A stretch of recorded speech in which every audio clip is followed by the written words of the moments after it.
Okay, and now we have Carolina Villarreal D'Angelo from University of St. Andrews. Thank you. Good morning, everybody. Well, I'm a postdoc at the University of St. Andrews, and I'm working on slingshot prominence. So, slingshot prominences are seen as an absorption feature that transits the stellar disk. And these are a bit different from solar prominences. These are found at co-rotation radius. So for example, the first star where we detect slingshot prominence were Vidor, and Vidor has a co-rotation radius of 2.7 stellar radius. So they're quite far from the star. Usually, the slingshot prominences are not, they are cool condensation of mass that co-rotates with the star. When you observe them, you not observe only one, but you can see several of them. Like you can see in the middle figure, there's a spectrogram, and you can see different absorption features. In this case, there are 3. So, well, in Vidor, when they were detected, this prominence appears for several rotational periods, and they can live up to 2 days. Just remember that Vidor rotation period is half a day. So in order to have a material at co-rotation radius, we need some restoring force that prevent the material to be pulled out by the centrifugal force. So this restoring force is assumed to be the magnetic tension. So this prominence will form along closing magnetic field lines. And in order to these clouds to co-rotate with the star, the closing magnetic field line needs to be below the alpha radius. So we can see that there are 2 important radius in order to have formation of slingshot prominence. That is the co-rotation radius and the alpha radius.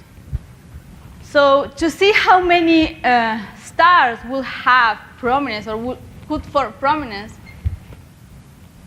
we construct a plot of the alpha radius as a function, the co-rotation radius as a function of the alpha radius. So the brightest point here are cool stars that have CDI map, for which we calculate the alpha radius. And the fainting stars are massive stars, for which the same classification has been done already. The color of the point represents the rotational period of the star, and the dashed lines indicate the place where the co-rotation radius is equal to the alpha radius. So this separates 2 regimes in this plot. The bottom part is the place where we expect to find prominences, because we will have the configuration that I showed you before. And in the upper part is the region where we wouldn't expect to see prominence, slingshot prominences. So you will see immediately that the bottom part is crowded with fast-rotating stars, as Vidor. And in fact, Vidor is located in the bottom part, and our sun is located in the upper part. And we are not seeing slingshot prominence in the sun. So we expect that as the star evolves, it will cross this diagram, moving to the position where no slingshot prominence will form. So we're going to see a time evolution there. So we wonder at which time in the star will stop forming prominences. So what we did is calculate at which period the star, like Vidor or a solar-like star, will cross this dashed line. And we find that this will correspond to a rotational period of 6 days.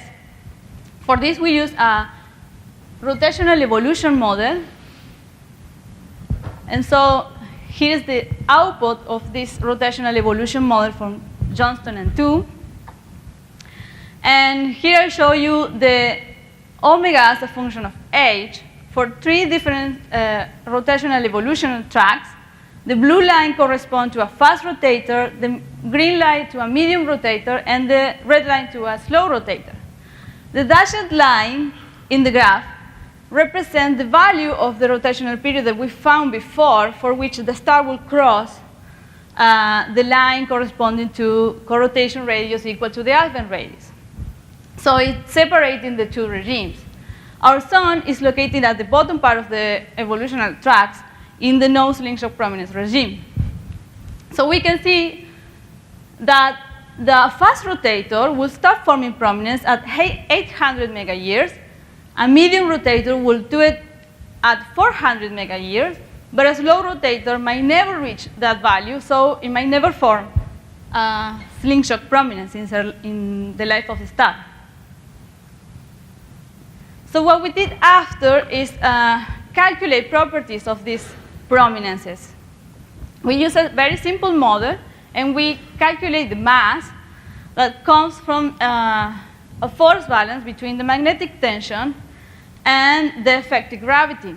So these prominences, when they start to form, the mass will not accumulate forever, but it will accumulate until the magnetic line breaks, and the mass will be ejected.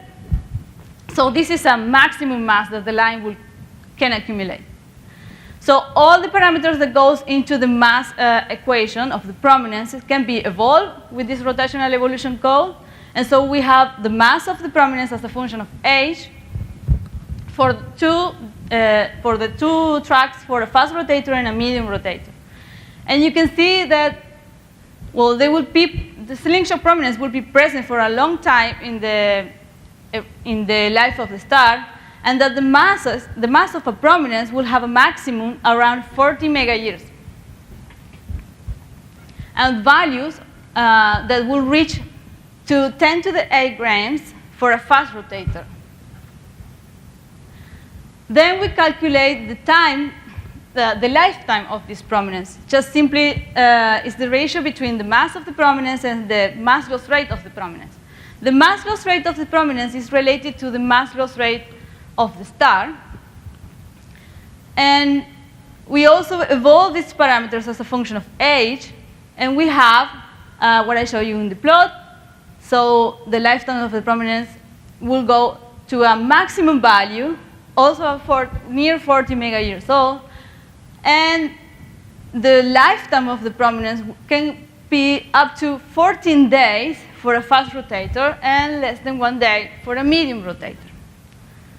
So to put this in context, I show you here the characteristic of the prominence that we found as a function of age, and I overplot the observations for some stars that the slingshot prominence have been detected. So the main star here is the pink dot, that is Abidor, that is a solar-like star. And we can see that the observed values for the characteristic of the prominence agree with a fast rotating track. And that is what we are expecting, because these features also appear into fast rotating stars. But we can also see that we have observation of slingshot prominence in other stars at different ages. And this is very good. And because, well, if we can observe slingshot prominence at different ages, we can obtain some characteristic of the star as a function of age. For example, we can use this slingshot prominence to trace the coronal structure, and we can also use it to determine the mass loss rate of the star. And so if you want to know more about that, you need to go to Moira's poster, so she can explain about this method. And we are also interested in how this prominence will influence the atmosphere of an exoplanet as the atmosphere evolves, because we are expected to see them for a long time during the lifetime of the star. So I will stop here, and thank you very much.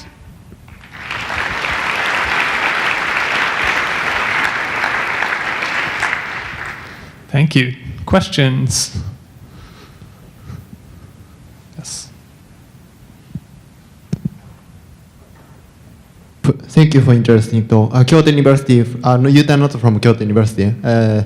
You mentioned lifetime, I don't know, age and rotation period dependence of prominence properties. Are there any spectral type dependence in the data of you analyzed? Well, so the observations are mainly of K star, F star, G star, some M dwarf. But I'm not sure if this is the only regime where we can observe this type of prominences. This might be a bias in the observations. But yeah.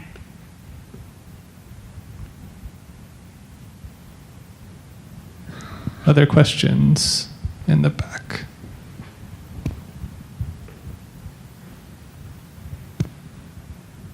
Lee Hartman, Michigan. How do you get the alphane radii? Oh, we use Weber-Davis model for that. Just, so we have, for the cool stars, that we have CDI maps.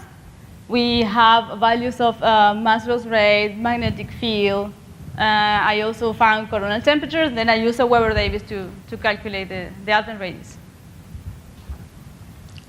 So the stability of these prominences is just the balance of forces between the centrifugal force and the tension force. Has there been any sort of nonlinear stability analysis done on even simple, realistically simple nonlinear force-free field models or something like that that might hold a prominence in this? Okay, yeah, so in this model that are very simple, this is just the balance force. But we haven't explored the non-linear instabilities. But it could be, for example, our lifetime estimation are longer than what we found in the observations. So that might be a reason.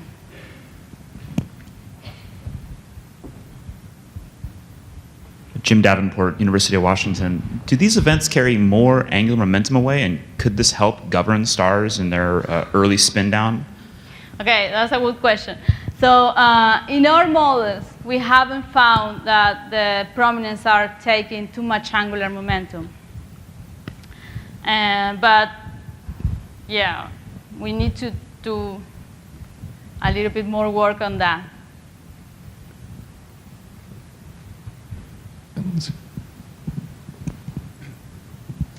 Hi, Fred Walter, Stony Brook University. There's evidence in stars like these kinds of stars for high latitude accretion. Is it possible, is it likely that these prominences die by breaking open and giving you CMEs, or they merely cool and drain back down the loops back onto the star? Okay, so the two regimes that I mentioned, in the regime where the alpha radius is below co-rotation radius, the mass will fall back to the star. So in that case, I'm not aware about observations about that, but it could be possible that the mass is flowing back. In the case where we expect to find slingshot prominence, because the co-rotation, so the mass is forming at co-rotation or beyond co-rotation, there is no way for the mass to fall back. I don't know what will happen when the magnetic field will open and the mass will be ejected. I don't know if any mass will fall back. But Okay, if we could thank Carolina again, please.